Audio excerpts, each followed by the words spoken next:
Good morning everyone, कैसे हैं आप सब? आई होप सभी बहुत अच्छे होंगे।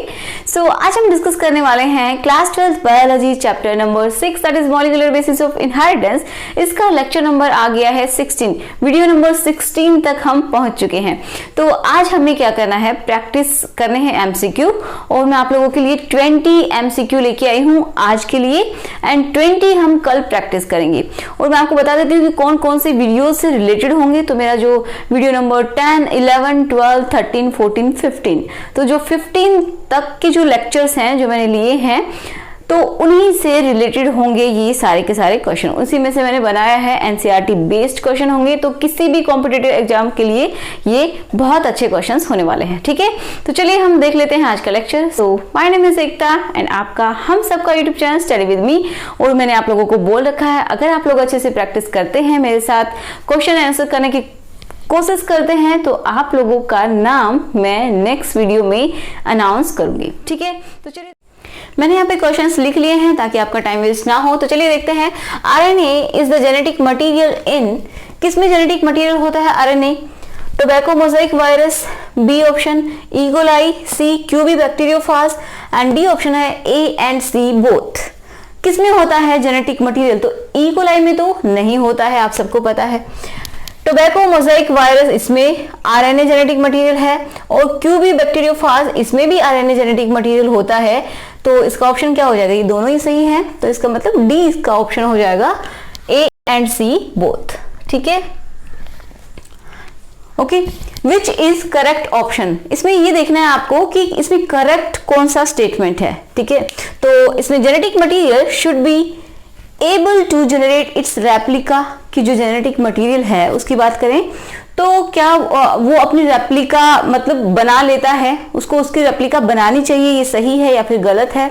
Genetic material should be stable chemically and structurally, जो जेनेटिक मटेरियल होता है वो स्टेबल होना चाहिए केमिकली और स्ट्रक्चरली, ताकि कभी भी जब अनफेवरेबल कंडीशन हो तो क्या हो, अगर वो डैमेज थोड़ा बहुत होता भी है, तो जब फेवरेबल कंडीशंस आती हैं तो वो वापस से अपनी स्ट्रक्चर एंड बना ले, एंड उसका जो एक हम बोल सकते हैं कुछ पार्ट्स उसके रिजर्व रह सके, ताकि वो अपने आप को रीगेन कर सके। ओके, तो ये स्टेटमेंट सही है या गलत? तो ऑब्वियसली ये सही है। जेनेटिक मटेरियल के हमने क्राइटेरियाज देखे थे, जिसमें हमने कौन कौन से फीचर्स देखे थे, तो ये दोनों बिल्कुल सही ऑप्शन है। थर्ड है, मैंने जीएम से लिख दिया है, genetic material provide scope for mutation, तो ये क्या सही बात है? यस, ऐसा ही जेनेटिक मटेरियल होना चाहिए जो कि स्कोप प्रोवाइड करे म्यूटेशन के लिए, मतलब उनमें स्लो म्यूटेशंस होने चाहिए। ओके, तो ये भी सही है। एंड डी ऑप्शन है ऑल अबाउट, तो आप सबको पता है ये सारे ही स्टेटमेंट सही हैं। किसी भी जेनेटिक मटेरियल को कैसा होना चाहिए, वो अपनी रेप्लिका बना सके, दूसरा वो स्ट्रक्चरली एंड केमिकली स्टेबल हो, और क्या हो, वो स्लो म्यूटेशंस दिखाए, ताकि क्या हो आगे हमें मतलब क्या है उसमें थोड़ा चेंजेस होने चाहिए ताकि म्यूटेशन आगे हो सके। ओके, एंड इसका मतलब ये क्या है, सारे ही ऑप्शन इसके सही हैं। तो अब मैं लिख लेती हूँ next question, question number 4, 3 and 4। देखिए, स्क्रीनशॉट ले लेना आप लोग। विच इज इनकरेक्ट ऑप्शन, आपको इनकरेक्ट बताना है कौन सा है। तो देखिए, इसमें पहला है thymine is more stable than uracil, तो क्या ये सही है? यस, थायमिन क्या होता है, मोर स्टेबल होता है, आप सबको पता है, डीएनए में मिलता है थायमिन, एंड आरएनए में क्या मिलता है, यूरेसिल मिलता है, तो मोर स्टेबल होता है।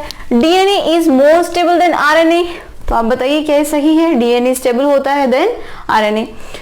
RNA act as catalyst as adapter molecule, RNA किसके तरीके से काम कर सकता है? एज ए कैटलिस्ट काम कर सकता है, एज एडेप्टर मॉलिक्यूल, क्योंकि आरएनए कितने टाइप के होते हैं, एमआरएनए, आरआरएनए, टीआरएनए, तो अडेप्टर मॉलिक्यूल की तरह भी काम कर सकता है एंड कैटलिस्ट की तरह भी, तो ये बात भी बिल्कुल सही है। तो आपको चूज का क्या करना है, इनकरेक्ट ऑप्शन चूज करना है। तो इसका आंसर क्या हो जाएगा? For expression DNA is better than RNA, तो क्या ये सही है? एक्सप्रेशन करने के लिए, मतलब किसी भी चीज को एक्सप्रेस करने के लिए डीएनए बेटर है या फिर आरएनए? तो ये आपकी एनसीईआरटी की ही लाइन है एक, ठीक है, किसी भी हम बोल सकते हैं किसी भी चीज को एक्सप्रेस करने में आरएनए बेटर होता है देन डीएनए। ठीक है, तो इसका ऑप्शन क्या हो जाएगा, ये गलत हो जाएगा। इसमें डीएनए बताया गया है बेटर, बट डीएनए नहीं होता, क्या है, आरएनए बेटर होता है। तो इनकरेक्ट चूज करना है, तीनों सही है। थायमिन क्या है, स्टेबल ज्यादा होती है एंड रिएक्टिव कम होती है, यूरेसिल रिएक्टिव ज्यादा होती है। DNA is more stable than RNA, RNA act as catalyst. ठीक है, ये सारे ही ऑप्शन सही हैं, ये रॉन्ग है। तो इसका आंसर क्या हो जाएगा, डी आंसर हो जाएगा। ओके, अब देखते हैं fourth, for transformation of genetic information which is better. किसी भी जेनेटिक इंफॉर्मेशन को क्या करना है, हमें ट्रांसफर करना है। ओके, ट्रांसफर करने से क्या मतलब है, देखिए जैसे ये डीएनए होता है, डीएनए क्या करता है, अपनी कॉपी बनाता है, रेप्लिकेशन करता है। ठीक है, डीएनए से हम क्या बनाते हैं, आरएनए बनाते हैं। आरएनए क्या करता है, आरएनए के ऊपर क्या होती है, इंफॉर्मेशन होती है, मतलब कुछ कोड्स होते हैं जैसे कि AGCU, इस तरीके से कोड होते हैं। तो वो कोड क्या करते हैं, किसी जीन को एक्सप्रेस करते हैं, मतलब उसी तरीके की प्रोटीन बनाएंगे। ठीक है, तो एक्सप्रेशन के लिए कौन हेल्प कर रहा है बताइए, क्या डायरेक्ट डीएनए कर रहा है, प्रोटीन बना रहा है, नहीं, क्या कौन बना रहा है, आरएनए। ठीक है, तो इसका आंसर क्या हो जाएगा, आप बताइए फटाफट। अब तो आपको आ गया होगा। देखिए इसका आंसर होगा डीएनए, नहीं हो सकता क्योंकि डीएनए डायरेक्ट प्रोटीन थोड़ी ना बना रहा है। आरएनए, तो यस, आरएनए से क्या बन रही है, प्रोटीन बन रही है, या फिर प्रोटीन तो हो ही नहीं सकती। एंड डी है ए एंड सी बोथ, तो ये और ये दोनों ही गलत ऑप्शन है, ये तो नहीं होंगे सही। तो इसका मतलब क्या है, आरएनए सही ऑप्शन होगा। तो आंसर हो जाएगा बी। फटाफट इसका स्क्रीनशॉट ले लीजिए। ठीक है, तो अब हम देखते हैं next question. Question number 5, for storage of genetic information which is better, DNA, RNA, DNA and RNA both, protein. जल्दी से आंसर कीजिए, फटाफट बताइए क्या बेटर होता है स्टोरेज के लिए। तो देखिए आई होप आपने आंसर दिया होगा। तो मैं आपको बताती हूँ, स्टोरेज के लिए आपको एक बात याद रखनी है, आपको पता होना चाहिए कि स्टेबल इनमें से कौन सा है, डीएनए स्टेबल है या फिर आरएनए। तो आपको पता है डीएनए को हमने क्या माना है, स्टेबल माना है। तो आप सिंपल सी बात सोचिए, जो स्टेबल होता है वो स्टोर भी बहुत अच्छे से कर सकता है किसी चीज को, जो स्टेबल ही नहीं है तो वो किस तरीके से स्टोर करेगा, सिंपल सी बात है, समझ में आती है। तो इसका आंसर क्या हो जाएगा, इसका आंसर हो जाएगा ए। Okay, and next question, semi conservative DNA replication is predicted by, किसने प्रेडिक्ट किया था, ध्यान रखिए प्रेडिक्शन पूछ रहा है। सेमी कंजर्वेटिव डीएनए रेप्लिकेशन किसने प्रेडिक्ट किया था, तो फर्स्ट है Watson and Crick, Meselson and Stahl, Mendel, none of above. फटाफट आंसर कीजिए। क्वेश्चन नंबर 6 का आंसर फटाफट चैट बॉक्स में मुझे लिखिए और बताइए। बहुत ही अच्छे से मैंने आपको बताया था, ये डाउट भी क्लियर किया था।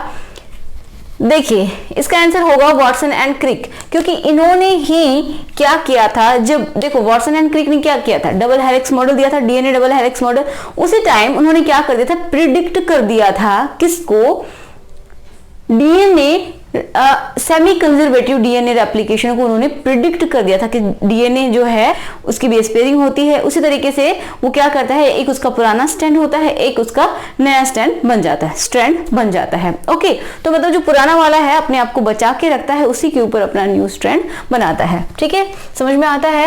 ये देखिए जैसे डीएनए है, 2 स्ट्रैंड है, तो एक स्ट्रैंड के ऊपर न्यू स्ट्रैंड बन जाता है। पहले ये अलग होंगे, इस तरीके से अलग हो गए।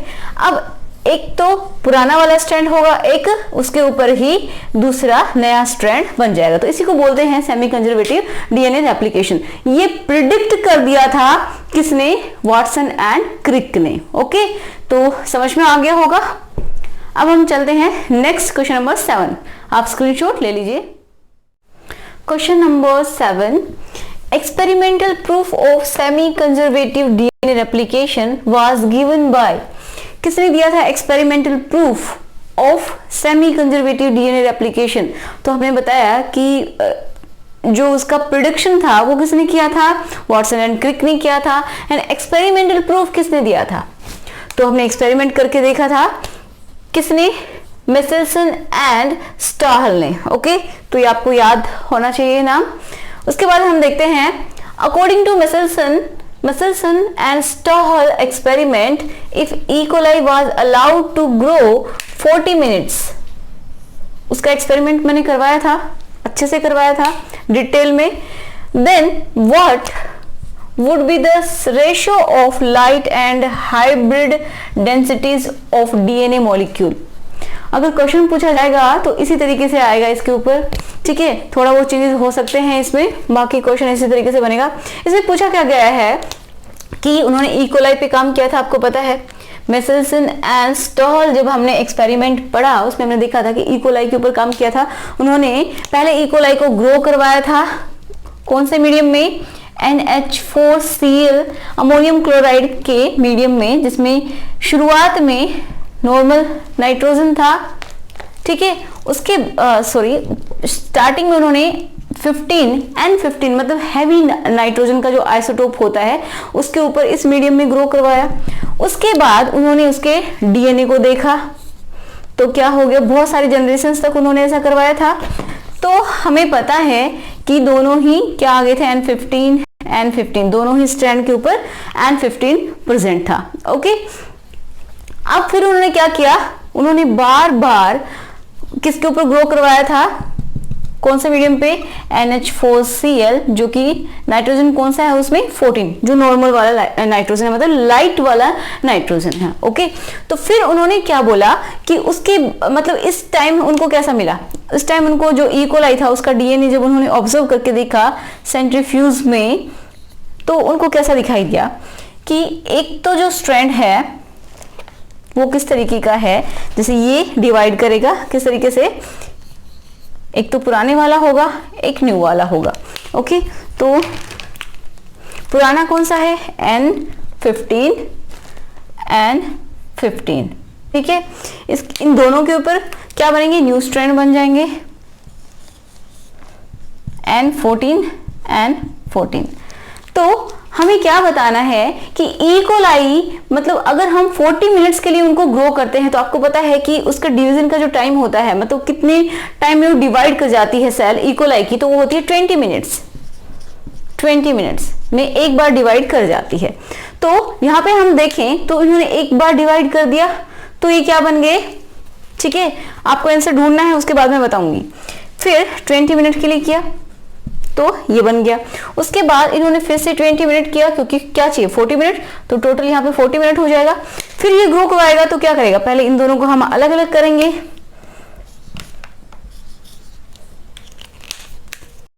एंड इसको भी अलग कर देंगे इस तरीके से, ठीक है। इसको खोल के लिखेंगे, इसको खोल के लिखेंगे, इनके ऊपर जो नया स्ट्रैंड होगा ये बन जाएगा।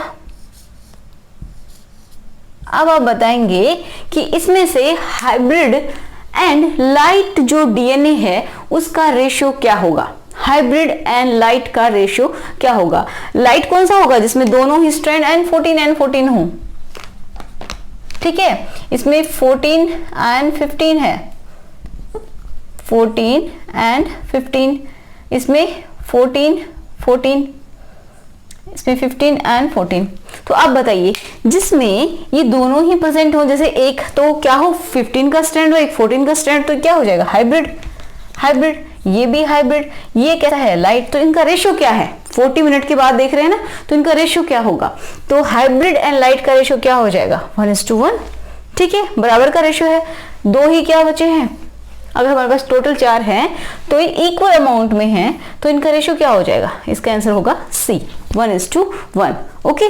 दोनों बराबर अमाउंट में प्रेजेंट हैं, ठीक है, मतलब 50-50% है। अगर हम देखें तो ये 50% लाइट होगा एंड 50% ही हाइब्रिड होगा। समझ में आ रहा है, तो इसका आंसर हो जाएगा C. Next question number 9, DNA replication occur in which phase of cell cycle. Cell cycle के कौन सी फेज में डीएनए रेप्लिकेशन होता है, तो आपको पता होना चाहिए कौन सी फेज में होता है डीएनए का रेप्लिकेशन। तो आपको पता है जिस फेज में कुछ बनना होता है उसी फेज में होगा। तो आपको पता है सिंथेसिस, एस फेज में कुछ बनता है, उसी टाइम में क्या होता है, मतलब कुछ बनना, इसका मतलब सिंथेसिस का मतलब कुछ ना कुछ बनना। तो यहाँ पे क्या बनेगा, सेल साइकिल में हम किसको पढ़ते हैं, डीएनए को। तो यहाँ पे हो जाएगा हमारा एस फेज। एम फेज में क्या होता है, डीएनए बहुत ही कंडेंस फॉर्म में होता है, तो ये नहीं हो सकता। ऑल अबाउट ये भी नहीं हो सकता। इसका आंसर हो जाएगा ए। Okay, the segment of DNA where independent event of DNA replication occur. DNA का वो सेगमेंट जिसमें क्या होता है, इंडिपेंडेंटली क्या हो जाए, रेप्लिकेशन हो जाए, तो उसको हम क्या बोलते हैं।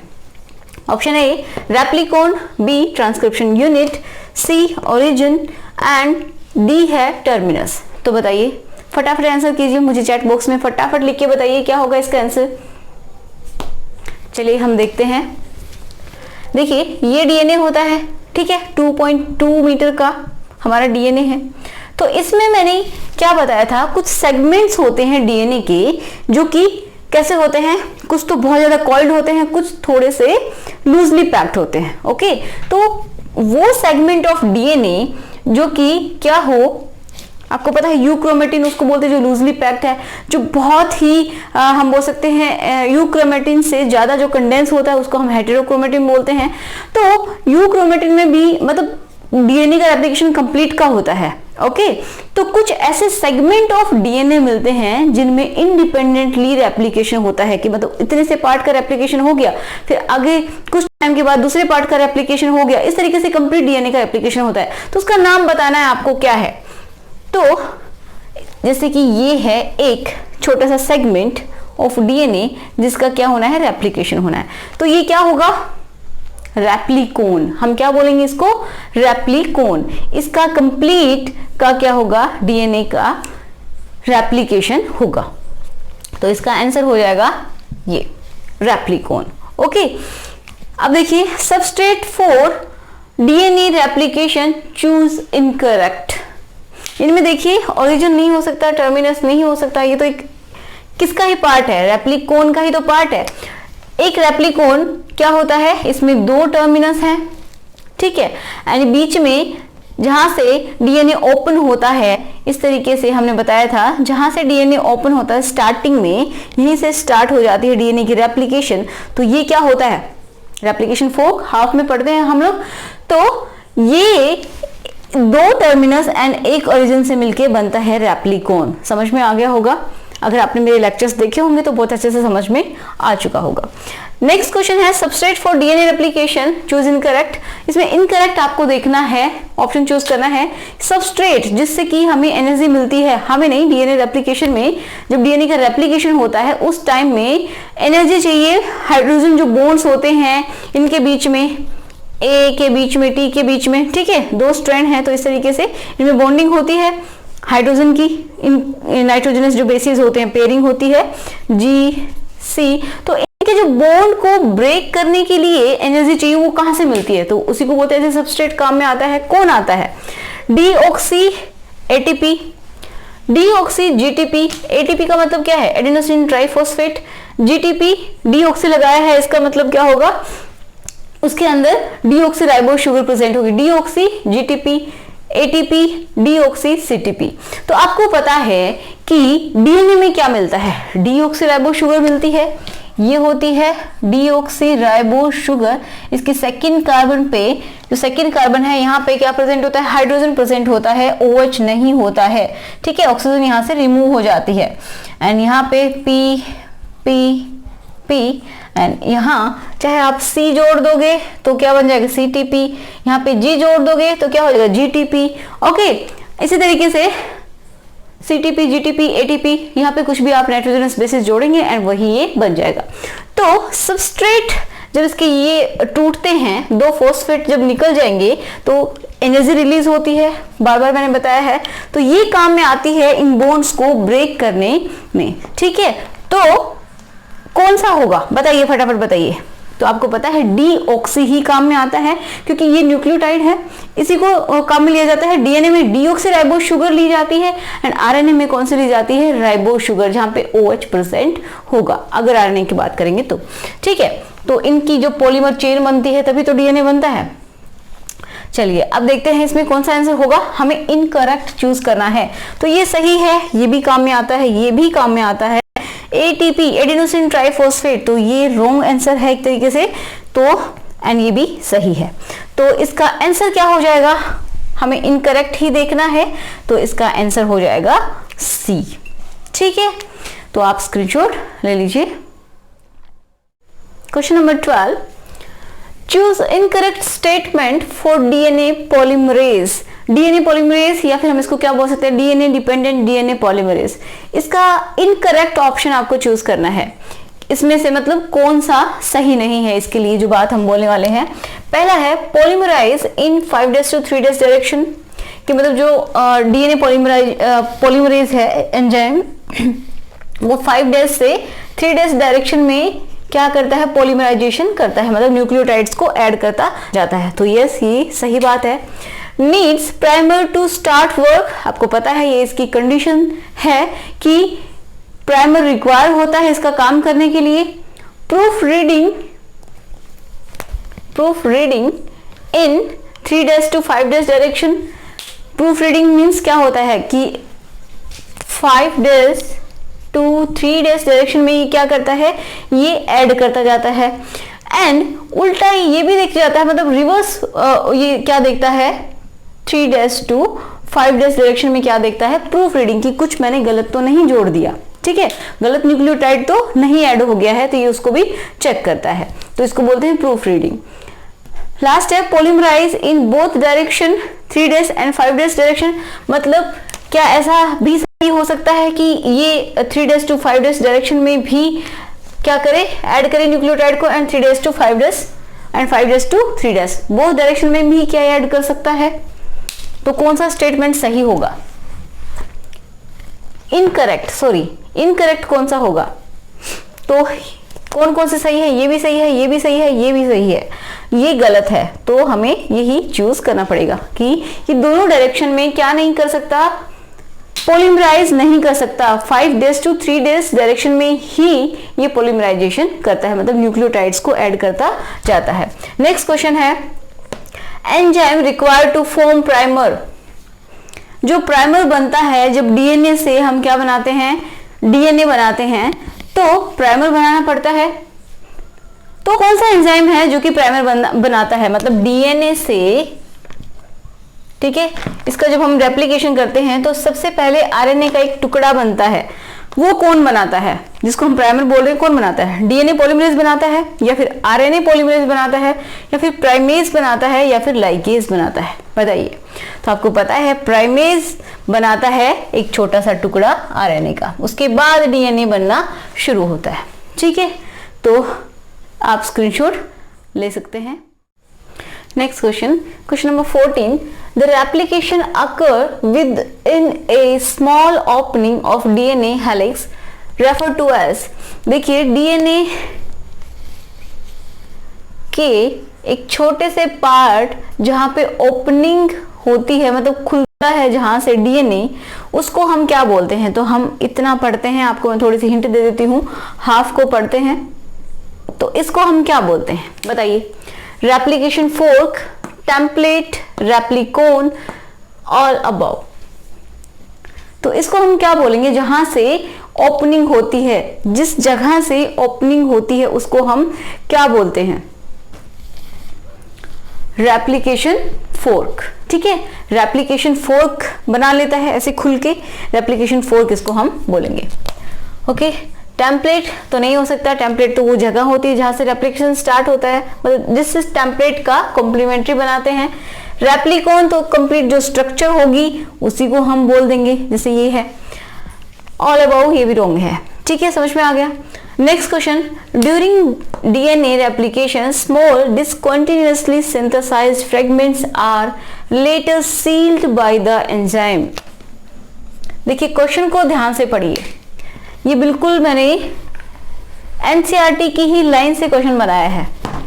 ड्यूरिंग डीएनए रेप्लिकेशन, जब डीएनए का रेप्लिकेशन होता है, डीएनए का जब रेप्लिकेशन होता है तो कुछ इस तरीके से लिख लेती हूं, जैसे डीएनए है, जब इसका रेप्लिकेशन होता है 3' 5' to 3', तो small discontinuously synthesized fragments are later sealed by the enzyme, कि एक साइड में तो कॉन्टिन्यूअसली इस तरीके से न्यूक्लियोटाइड्स को ऐड करते हैं 5' to 3' डायरेक्शन में। ओके, इसको इस तरीके से कंटिन्यूअस बनता है। एक हमने बोला था कि डिसकंटिन्यूअसली इस तरीके से बनते हैं, फ्रेगमेंट्स ऑफ डीएनए बन जाते हैं एंड इनके बीच में गैप बच जाता है, ये गैप है। तो इनको गैप के अंदर इनको सील करने का काम कौन करता है? जो गैप हैं इसमें कुछ भरा जाएगा, कुछ न्यूक्लियोटाइड्स ऐड किए जाएंगे एंड वो भी एक एंजाइम करता है। नेक्स्ट हमारा ये क्वेश्चन होगा। उसके बाद इनको सील करने का काम कौन करता है ये बताना है। ये तो कोई और एंजाइम इनको क्या करेगा? फिल करेगा। ठीक है, ये मैंने आपको पहले बता दिया है, नहीं तो आप वैसे भी गलत करेंगे। अब इनको सील करने का काम कौन करता है? उनको ज्वाइन करने का काम कौन करता है? बाद में। तो आपको बताना है डीएनए लाइगेज करता है, डीएनए पॉलीमरेज करता है, टोपो आइसोमरेज करता है या फिर ए एंड सी बोथ। तो ए एंड सी बोथ ये नहीं हो सकता। डीएनए लाइगेज हमने देखा था कि जब क्या हो जाता है, यहाँ पे न्यूक्लियोटाइड्स बन जाते हैं छोटे छोटे पोर्शन में, उसके बाद उनको सील करना जरूरी होता है। ठीक है, ये छोटे छोटे जो गैप हैं इनके बीच में न्यूक्लियोटाइड बने एंड ओकाजाकी जो फ्रेगमेंट्स हैं, ये डिसकंटिन्यूअस जो फ्रेगमेंट्स हैं इनको हम क्या बोलते हैं? Okazaki fragments. तो इनको सील करने का काम करता है डीएनए लाइगेज। तो आप याद रखिएगा। ठीक है, स्क्रीनशॉट ले लो। नेक्स्ट क्वेश्चन नंबर 16 क्या है? Give the name of enzyme which can add nucleotides between Okazaki fragments by polymerisation. देखिए, जब डीएनए का क्या होता है? रेप्लिकेशन होता है, तो उस टाइम में एक कॉन्टिन्यूअस स्ट्रैंड बनता है 3 days 5 days 5 days 2 3 days। Okay, इस तरीके से। एंड एक क्या बनता है? हम बोल सकते हैं लैगिंग स्ट्रैंड, जो कि मतलब डिसकंटिन्यूअस स्ट्रैंड बनता है। तो इसमें पूछा क्या गया है कि जब डिसकंटिन्यूअस स्ट्रैंड है उसमें न्यूक्लियोटाइड्स को ऐड कौन करता है? जैसे कि यहां से यहां तक का स्ट्रैंड बन गया 5 days 2 3 days, उसके बाद ये गैप रह गया, फिर उसके बाद 5 days 2 3 days और बन गया। इस तरीके से स्ट्रैंड्स बनते हैं। तो बीच बीच में गैप बच गए, तो इनको फिल करने का काम कौन करता है? मतलब इसमें न्यूक्लियोटाइड्स को ऐड कौन करेगा वो आपको बताना है। तो बताइए, helicase, ligase, DNA polymerase, RNA polymerase, कौन सा आएगा इसमें से? तो हम सबको पता है कि ये डीएनए पॉलीमरेज ही करता है। पहले इनमें जो प्राइमर होते हैं उनको हटा देगा एंड देन क्या करेगा? इन न्यूक्लियोटाइड्स को ऐड कर देगा। ठीक है, ऐड कर देगा एंड इनको बिल्कुल सील करने का काम कौन करता है? अभी मैंने बताया लाइगेज। ओके, तो इसका आंसर हो जाएगा डीएनए पॉलीमरेज। नेक्स्ट क्वेश्चन बहुत इंपॉर्टेंट है, इसको समझ के करना जरूरी है। देखिए, DNA polymerase catalyse always in 5 days to 3 days direction. हमें पता है कि डीएनए पॉलीमरेज क्या करता है? 5 days से 3 days डायरेक्शन में पॉलीमराइजेशन करता है, मतलब न्यूक्लियोटाइड्स को ऐड करता है 3 days एंड के ऊपर। ठीक है, जिस भी स्ट्रैंड को बनाएगा उसके 3 days एंड के ऊपर क्या करेगा? न्यूक्लियोटाइड्स को ऐड कर देगा। जैसे कि मान लीजिए यहाँ पे डीएनए पॉलीमरेज ने स्टार्ट कर दिया। ठीक है, पहले आरएनए वही प्रोसेस है, उसके बाद इस तरीके से डीएनए बनाना स्टार्ट कर दिया, ये 5 days एंड इस तरीके से ये 3 days, यहां तक इन्होंने बना लिया। ओके, अब आपको बताना क्या है? On the basis of about statement कि हमें ये बता दिया कि 5 days से 3 days डायरेक्शन में डीएनए पॉलीमरेज ऐड करता है न्यूक्लियोटाइड्स को। अब समझना ये है, on the basis of about statement determine the polarity of both the templates where leading and lagging strands are formed respectively. आपको ये बताना है कि leading strand and lagging strand जहां पे बन रहे हैं, तो ये बन गया हमारा क्या? Leading strand, continuous, right? Leading strand and lagging strand,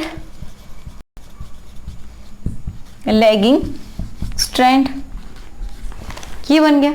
okay, ये वाला लैगिंग स्ट्रैंड बन गया। अब ये बताना है कि आपको पोलैरिटी डिटरमाइन करनी है जिन टेम्पलेट्स के ऊपर ये बन रहे हैं। तो इसका आंसर तो आप देख के ही दे सकते हैं। इसकी डायरेक्शन क्या होगी? फ्रॉम द ओरिजिन, ये याद रखिए, ओरिजिन से। अब ओरिजिन से ही तो क्या होता है? ये ओरिजिन है यहां से, ठीक है, ये ओरिजिन है, मतलब ओरिजिन से ही स्टार्ट होती है। ठीक है, ओरिजिन से ही स्टार्ट होती है, इसकी इस तरफ होगी, इसकी इस तरफ हो जाएगी। ओके, तो ओरिजिन से स्टार्ट होती है, तो हमें बताना है दोनों टेम्पलेट्स की पोलैरिटी किस तरीके से होगी, किस डायरेक्शन में होगी। 5 days to 3 days डायरेक्शन में होगी या फिर 3 days to 5 days डायरेक्शन में होगी। तो हमें यहाँ पे दिख रहा है ये भी टेम्पलेट है एंड ये भी टेम्पलेट है। ओके, अब हमें इतना पता है कि ये लीडिंग स्ट्रैंड है, इसका टेम्पलेट है, ये लैगिंग स्ट्रैंड बना है, इसका टेम्पलेट है। तो इन दोनों की रिस्पेक्टिवली मतलब एक के बाद एक बतानी है आपको कि लीडिंग स्ट्रैंड की कौन सी हो सकती है, 3 days to 5 days डायरेक्शन होगी, 3 days to 5 days डायरेक्शन, मतलब इसका टेम्पलेट ये हो गया, ये होगी। And 5 days to 3 days direction किसकी होगी, 5 days, सॉरी मैंने ये गलत लिख दिया, यहाँ पे 5 days आएगा, 5 days to 3 days। Okay, anti parallel polarity होती है, तो ये हो जाएगी 5 days to 3 days, 5 days to 3 days। मतलब हमें ओरिजिन से देखना है, ये तो हो गई 3 days to 5 days, ये क्या हो गया 5 days to 3 days। ओके, ये अब आपको पता ही है नेक्स्ट सारे के सारे ऑप्शंस गलत हो जाएंगे। तो इतना आपको याद रखना है कि क्वेश्चन में पूछा क्या जा रहा है। तो हमें पता है लीडिंग एंड लैगिंग स्ट्रैंड का पता है किस डायरेक्शन में बनेंगे, उसके बाद ओरिजिन से हमें देखना है। अगर ओरिजिन से पूछा है तो ठीक है, नहीं तो आप बता ही सकते हैं इसको देख के कि किस तरीके से इसका आंसर होगा। तो हमें पता है कि ओरिजिन से 3 days to 5 days डायरेक्शन में ये वाला टेम्पलेट बनता है जिसके ऊपर क्या बना है, लीडिंग स्ट्रैंड बना है। एंड ये 5 days to 3 days डायरेक्शन इस टेम्पलेट की होगी जिसमें लैगिंग स्ट्रैंड बना है। ठीक है, चलिए स्क्रीनशॉट ले लीजिए। Next question, give the name of enzyme which uses a DNA template to catalyze the polymerization of deoxynucleotides। देखिए इसको समझना ही मुश्किल है, बाकी आंसर बहुत इजी है। आपको क्या बताना है कि वो एंजाइम का नाम बताना है जो कि क्या कर रहा है, पॉलीमराइजेशन कर रहा है। ठीक है, एंड किसको यूज करके पॉलीमराइज कर रहा है, डीएनए के टेम्पलेट को यूज करके पॉलीमराइज कर रहा है। और क्या ऐड कर रहा है, ऐड कर रहा है डीऑक्सीन्यूक्लियोटाइड्स। जिस जगह डीऑक्सीन्यूक्लियोटाइड आ गया मतलब डीऑक्सी आ गया, इसका मतलब डीएनए बनाया जा रहा है। ठीक है, क्योंकि डीएनए में ही इस तरीके के न्यूक्लियोटाइड जोड़ते हैं जिसमें डीऑक्सीराइबोस शुगर होती है। ओके, तो इसके लिए कौन सा एंजाइम होगा, तो आपको पता होना चाहिए डीएनए से डीएनए बनाया जा रहा है तो उसके लिए कौन सा एंजाइम होगा, डीएनए पॉलीमरेज। ठीक है, तो डीएनए लाइगेज रॉन्ग है, डीएनए डिपेंडेंट डीएनए पॉलीमरेज ये इसका नाम होता है, या फिर आपको डीएनए पॉलीमरेज भी लिखा हुआ मिल सकता है या फिर ये पूरा नाम भी लिखा हुआ मिल सकता है। तो ये सही है, मतलब डीएनए के ऊपर डिपेंड कर रहा है, क्या फॉर्म कर रहा है, डीएनए को पॉलीमराइज कर रहा है। ओके, हेलिकेज रॉन्ग है, आरएनए पॉलीमरेज ये भी गलत है। ठीक है, तो इसका आंसर हो जाएगा DNA dependent DNA polymerase. Next question, the process of copying genetic information from one strand of the DNA into RNA is termed as. बताइए कि डीएनए की स्ट्रैंड जो हैं उसमें सिर्फ एक स्ट्रैंड की कॉपी बनाई जाए, मतलब एक स्ट्रैंड का ही कॉम्प्लीमेंट्री बनाया जाए, उसको हम क्या बोलते हैं, उस प्रोसेस को क्या बोलते हैं, डीएनए से आरएनए बनने का प्रोसेस जिसमें हम एक स्ट्रैंड का ही क्या करते हैं, कॉम्प्लीमेंट्री बनाते हैं। समझ रहे हो, तो उस प्रोसेस को क्या बोलते हैं, translation, transcription, replication. Wrong statement, किस स्टेटमेंट ही रॉन्ग है, तो बताइए। तो इसका आंसर हो जाएगा बी, ट्रांसक्रिप्शन। डीएनए से आरएनए बन रहा है तो इसको हम क्या बोलते हैं, ट्रांसक्रिप्शन। ठीक है, तो स्क्रीनशॉट ले लीजिए।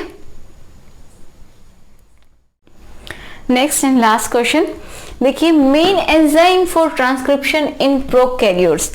प्रोकैरियोटिक सेल में किस तरीके से ट्रांसक्रिप्शन होता है एंड कौन सा एंजाइम काम में आता है, मतलब इसमें नाम बताना है सिर्फ, एंड आपको इनकरेक्ट ऑप्शन चूज करना है। ठीक है, तो कौन सा एंजाइम यूज में लिया जाता है प्रोकैरियोट्स में, RNA polymerase, DNA dependent RNA polymerase, RNA polymerase first, A and B both are correct. तो बताइए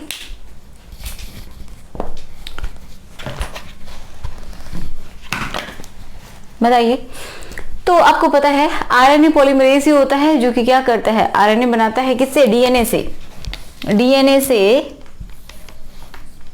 आरएनए का स्ट्रैंड बनाता है एमआरएनए, कौन, आरएनए पॉलीमरेज। इसका ही दूसरा नाम क्या है, डीएनए डिपेंडेंट आरएनए पॉलीमरेज। ठीक है, तो इसका हम दूसरा नाम लिख सकते हैं डीएनए डिपेंडेंट आरएनए पॉलीमरेज, क्योंकि डीएनए के ऊपर डिपेंड कर रहा है एंड क्या बना रहा है, एमआरएनए बना रहा है, आरएनए मतलब बना रहा है। ठीक है, तो ये दोनों ऑप्शन सही हैं। आरएनए पॉलीमरेज फर्स्ट, तो ये तो प्रोकैरियोट्स में नहीं होता, यूकैरियोट्स में होता है, तो ये रॉन्ग स्टेटमेंट है। ए एंड बी बोथ, तो ये तो सही है, ए एंड बी दोनों सिमिलर ही हैं, तो ये तीनों करेक्ट होंगे एंड रॉन्ग जो आंसर है वो ये है, तो आपको आंसर जो होगा वो हो जाएगा सी। आपको इनकरेक्ट ही चूज करना है, तो आंसर हो जाएगा सी। ठीक है, तो आप पहले स्क्रीनशॉट ले लीजिए। ठीक है, तो आज का हमारा लेक्चर यहीं पे खत्म होता है। नेक्स्ट लेक्चर में हम 20 क्वेश्चंस और लेके आएंगे जिनकी प्रैक्टिस करेंगे। तो आज आई होप आपने अच्छे से आंसर देने की कोशिश की होगी। तो मिलते हैं नेक्स्ट लेक्चर में। So thanks for watching.